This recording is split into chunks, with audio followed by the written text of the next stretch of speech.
Good evening friends. आशा करते हैं आप सभी अच्छे होंगे। आज हम लोग बात करने वाले हैं इंडियन पॉलिटिक्स के बारे में।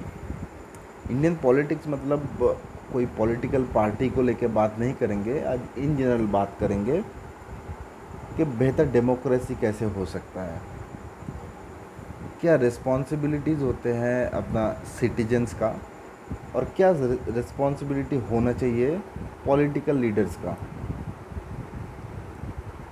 देखिए, अपना इंडियन पॉलिटिक्स में क्या होता है, हम किसी पार्टी को चुनते हैं और वो जाके वहाँ पे मेजॉरिटी के साथ गवर्नमेंट बना लेते हैं, या फिर छोटे छोटे पार्टीज मिलके एक गवर्नमेंट बना लेते हैं। ये गवर्नमेंट बनाने तक उनका बहुत मेहनत लगता है कि भाई ये करो वो करो, रैलियाँ करो, कुछ भी करो, पब्लिक को समझाओ बुझाओ, बुझा के मेरे को चुनाव में वोट लेके आओ, फिर जाके गवर्नमेंट बना लिया तो सब कुछ सेटल हो गया। यही चलता है अपना देश में। अभी मेरे दो तीन सवाल है आप लोगों के पास। हम लोग क्या करते हैं, हम लोग चुनाव के टाइम में वोट डालते हैं, ये अपना काम है। One type of responsibility, one type of duty. Fundamental duty तो नहीं बोल सकते हैं वोट डालना, but still we are having the power of to elect the government. That is a good thing. But मेरा यहाँ पे क्वेश्चन है, दो क्वेश्चन है। एक, हम लोग क्या करते हैं, हम लोग सिर्फ क्वेश्चन पूछते हैं पॉलिटिकल लीडर से, but think about your self. उनको पॉलिटिकल लीडर बनाया किसने है? हम और आपने मिलकर पॉलिटिकल लीडर बनाया है। आज हम उससे क्वेश्चन पूछ रहे हैं अपने भले के बारे में। अरे भाई, पहले अपने बारे में सोचो, हमने ही उसको पॉलिटिकल लीडर बनाया है। लीडर चुनने से पहले उसको उसका लीडरशिप है कि नहीं है वो पहले तो चेक करो। कोई भी बड़े ऑर्गेनाइजेशन में, कॉरपोरेट ऑर्गेनाइजेशन में चले जाओ, वहाँ पे कोई मैनेजरियल कैटेगरी का अगर कोई आदमी को लेते हैं तो उसका एजुकेशनल क्वालिफिकेशन के साथ साथ उसका लीडरशिप भी देखा जाता है। अभी लीडरशिप क्या होता है, ये इसके बारे में हम और एक वीडियो में बात करेंगे। What is leadership. Actually leadership भी सब कुछ होते हैं एक ऑर्गेनाइजेशन चलाने के लिए। क्योंकि सपोज़ प्राइम मिनिस्टर, आज अपना प्राइम मिनिस्टर है मोदी जी, तो प्राइम मिनिस्टर के हाथ में बहुत सारे पावर्स हैं, बट प्राइम मिनिस्टर खुद ये पावर तो यूज़ नहीं कर सकते ना। तो उसको यूज़ करने के लिए कई सारे डिपार्टमेंट्स हैं, तो वो सब मिलके उसको यूज़ करते हैं। अभी जो ऊपर में बैठा है उसका उसका अगर कैपेबिलिटी नहीं रहेगा, उसका अगर लीडरशिप नहीं रहेगा, तो वो सामने वाले को कंट्रोल नहीं कर सकते हैं। वैसा ही अगर हम एमएलए चुनते हैं, मतलब एमएलए मतलब क्या है, वो अपना लीडर है जो लेजिस्लेटिव असेंबली में जाके अपना ही प्रतिनिधित्व करेंगे। अभी उसके पास अगर लीडरशिप ही नहीं है तो वो वहाँ जाके वो क्या करेंगे फिर? अपना बात करेंगे, पब्लिक का बात करेंगे, या फिर खुद का बात करेंगे? मेरा कहने का मतलब यही है कि before you elect anybody, first understand about himself. वो क्या है, करते क्या है, आगे जाके अपने लिए बात कर पाएंगे या नहीं, ये पहले सोचना चाहिए। उसके बाद अब लीडर चुनिए। अभी सेकंड पॉइंट में आता हूँ। सेकंड पॉइंट क्या है? सेकंड पॉइंट है डेमोक्रेसी। डेमोक्रेसी क्या है? डेमोक्रेसी का मतलब क्या है? डेमोक्रेसी का मतलब ये है हम कुछ भी कर दें, ये डेमोक्रेसी है? नहीं है। डेमोक्रेसी का मतलब ये है कि हमारे पास फ्रीडम ऑफ एक्सप्रेशन रहेगा, हम किसी लीडर को चुन सकते हैं। अभी वो लीडर ही आगे जाके अपने लिए कानून बनाएगा। मतलब अहम काम जो है वो अपना नहीं है, वो काम है वो लीडर का। तो हम ऐसा लीडर को कैसे चुने जो अपने लिए कानून बनाए और वो पब्लिक का हित में हो? तो इसके लिए पहले अपने को, मतलब आम पब्लिक को स्ट्रॉन्ग बनना पड़ेगा, अंडरस्टैंड करना पड़ेगा कि हम कैसे एक आदमी को आगे भेजें। हम किसी को भी भेज देते हैं पार्लियामेंट में या फिर स्टेट असेंबलीज में, फिर हम बोलते हैं अरे भाई वो तो कुछ नहीं करता है, वो तो कुछ नहीं करता है। अरे भाई हमने क्या किया है? हमने उसको भेजा है, अपन को पता नहीं है कि वो क्या करेगा, तो फिर हमने उसको वोट क्यों डाला? सोचने वाला बात है, जस्ट थिंक ऑन इट। सिर्फ क्वेश्चन करने से या फिर गालियाँ देने से कुछ नहीं होता है। आप अपन को पहले समझना पड़ेगा अपना काम क्या है। अपना काम सिर्फ इलेक्शन में जाके वोट डाल देना ये अपना काम नहीं है। पहले अपने को अंडरस्टैंड करना पड़ेगा कि हम किसको वोट दे रहे हैं और वो अपने लिए क्या करेगा।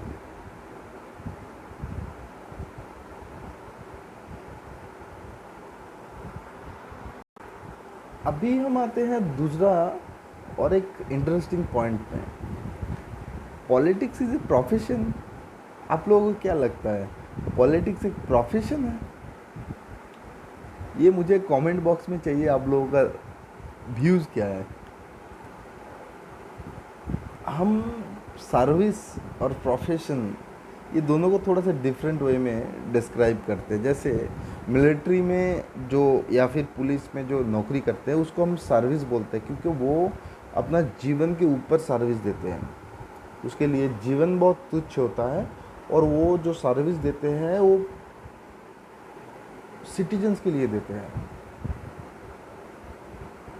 सिटीजन्स के लिए उसका जीवन भी कुछ नहीं है, उसके लिए उनके लिए उसका कोई मूल्य नहीं है। इसको हम सर्विस बोलते हैं। और जॉब जॉब किसको बोलते हैं? जहाँ पे हम लोग ज़िंदगी गुजारने के लिए काम करके दो पैसा कमाते हैं जिससे अपना घर बार चल जाए, इसको हम जॉब बोलते हैं। ठीक है, अभी ये तो जॉब हो गया, ये सर्विस हो गया। फिर ये पॉलिटिकल लीडर्स जो है उनका क्या है? फिर उनका क्या है? आप सेवा बोलेंगे। अगर ये सेवा है तो फिर चुनाव के टाइम में करोड़ों रुपया लगते हैं। अभी तो इलेक्शन कमीशन ने बजट भी फिक्स कर दिया है कि इतना करोड़ से ऊपर आप खर्चा नहीं कर सकते हो, इतना लाख के ऊपर खर्चा नहीं कर सकते हो। मतलब ये एक इन्वेस्टमेंट है। फिर इसको क्या बोले? इसको बिजनेस बोले? आप लोगों से ये क्वेश्चन है मेरा, प्लीज़ कमेंट बॉक्स में बताइए आप लोगों को क्या लगता है, ये एक बिजनेस है या फिर ये एक प्रोफेशन है या फिर ये एक सर्विस है? मेरा थर्ड क्वेश्चन है। थर्ड क्वेश्चन, हम जब अपोजिशन में बैठे रहते हैं तो उस टाइम में हम क्वेश्चन पूछते हैं गवर्नमेंट से। इसका रीज़न क्या है? इसका रीज़न ये है कि हम डेमोक्रेसी को सिक्योर करना चाहते हैं या फिर हम लोग उसी चीज़ को वापस लाना चाहते हैं जिसके लिए हम इस बार गवर्नमेंट में आ नहीं पाए। मैं थोड़ा सा डिस्क्राइब करता हूँ इसको। सपोज़ हम आज है अपोजिशन में, अभी हम गवर्नमेंट का विरोध करेंगे। विरोध करने के बाद वो हाईलाइट होगा न्यूज़पेपर्स में, इलेक्ट्रॉनिक्स मीडिया में, तो ये ज़्यादा से ज़्यादा पब्लिक के पास पहुंचेगा कि भाई चलो ये कानून आ रहा था, हमने अब अपना जो मेंबर ऑफ पार्लियामेंट्स है उसने इसका अपोज़ किया। तो जाके क्या एक इमेज तैयार होगा। इमेज तैयार होने के बाद नेक्स्ट इलेक्शन में क्या करे, अगर भागने अगर नसीब ने साथ दिया तो हम भी गवर्नमेंट में आ सकते हैं। इससे पब्लिक का कोई हेल्प होता है? कुछ उपकार मिलता है जो आम पब्लिक से उनका?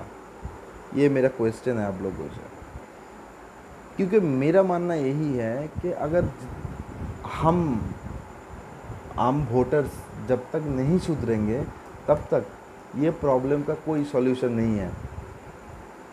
क्योंकि अपने को पता ही नहीं है अपना अधिकार की बात करेंगे, अब अधिकार अपने पर अपना कितना है और अपने रिस्पॉन्सिबिलिटी कितना है। अपना रिस्पॉन्सिबिलिटी बहुत बड़ा है, अपना जो अधिकार है वो भी काफ़ी बड़ा है। बट क्या अधिकार है अपना, वो तो अपने को पहले पता होना चाहिए। उसके लिए एजुकेशन इम्पॉर्टेंट है। Education, education and education. Education, without education nothing is possible. Education, जब तक पूरा देश में एजुकेशन का स्रोत नहीं आएगा, एजुकेशन का प्रवाह नहीं आएगा, तब तक अपना देश में यही चलता रहेगा। कोई अपोजिशन से पावर में आ जाए, कोई पावर से अपोजिशन में चला जाए, but at the end of the day अपना देश का इंटीरियर पीपल्स जो एकदम गांव-गांव में रहते हैं, वहाँ पे आदमी नॉर्मल एक रास्ता के लिए, एक सड़क के लिए, एक थोड़ा पानी के लिए आज भी जूझ रहा है, कल भी जूझेगा, क्योंकि उनको पता ही नहीं है उनको एग्जैक्टली कॉन्स्टिट्यूशन ने क्या दिया है और उनका रिस्पॉन्सिबिलिटीज उनको क्या दिया है। आप लोगों का कमेंट चाहिए मुझे इस बारे में भी। आज का लास्ट पॉइंट में आता हूँ। पॉलिटिक्स मेक्स पॉलिसीज और पॉलिसीज मेक पॉलिटिक्स। ये बड़ा इंटरेस्टिंग चैप्टर है। गवर्नमेंट कुछ पॉलिसी बनाते हैं, फिर अपोजिशन उसका अपोज करके उसको लेके पॉलिटिक्स करते हैं। ये अपना देश का बहुत बड़ा एक हिस्ट्री रहा है। मैं अगर बात करूं 2000 का, 99 का, जब भी अटल बिहारी वाजपेयी जी का गवर्नमेंट था, तो उस टाइम पे एक हाईवे प्रोजेक्ट आया था जिसमें दिल्ली, कलकत्ता, मुंबई, एक कई सिलेक्टेड कुछ सिटीज़ को ऐड किया गया था। 4 सिटीज़ को शायद में भी, मुझे ठीक से याद नहीं आ रहा है। तो उस टाइम का बात कर रहा हूँ मैं। उस टाइम पे ये प्रोजेक्ट के लिए गवर्नमेंट ऑफ वेस्ट बंगाल से लैंड पूछा गया था, ज़मीन चाहिए था।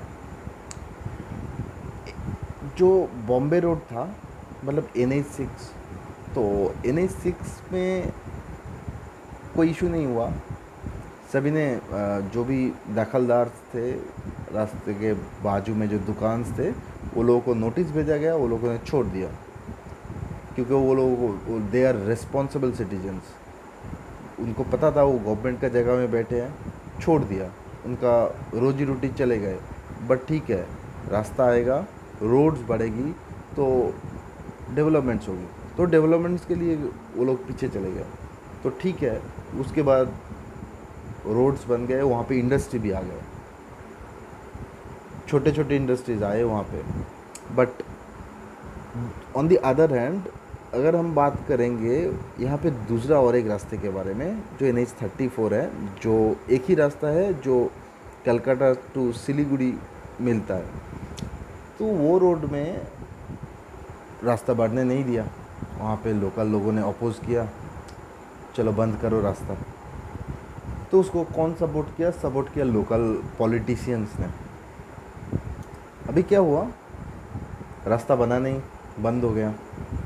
कुछ कुछ जगह में सुनने में आया ऐसा, कुछ कुछ जगह में बना है, थोड़ा एक्सपेंशन हुआ था, बाद में बंद हो गया।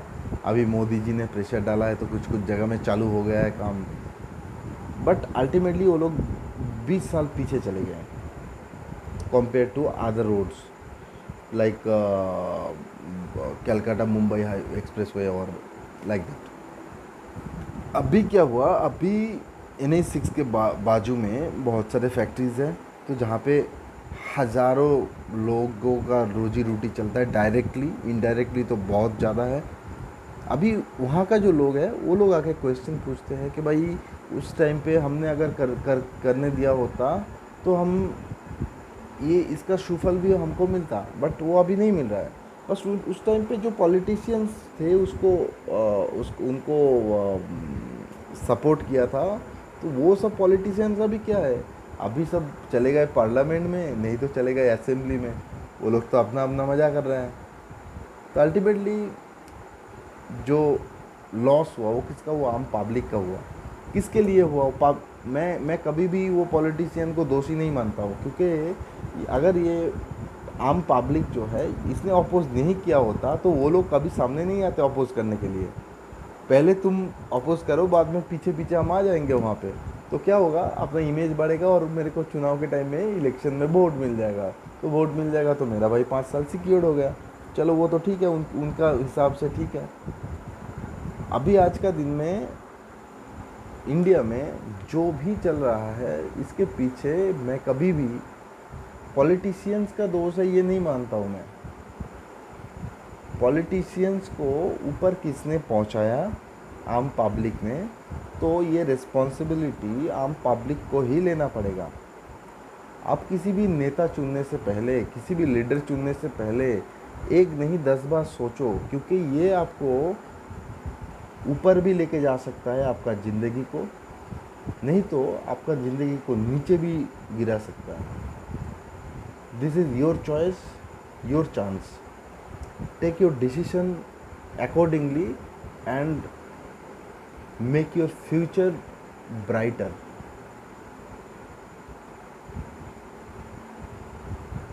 कैसा लगा आज का वीडियो? कमेंट बॉक्स में ज़रूर बताइएगा। ये अपना पहला वीडियो है, चैनल को सब्सक्राइब कीजिए। हम आप लोगों के लिए लेके आएंगे और भी कई अच्छे वीडियोस, इंफॉर्मेटिव वीडियोस, जहाँ से हम अपना सोसाइटी को कुछ ना कुछ दे पाएंगे।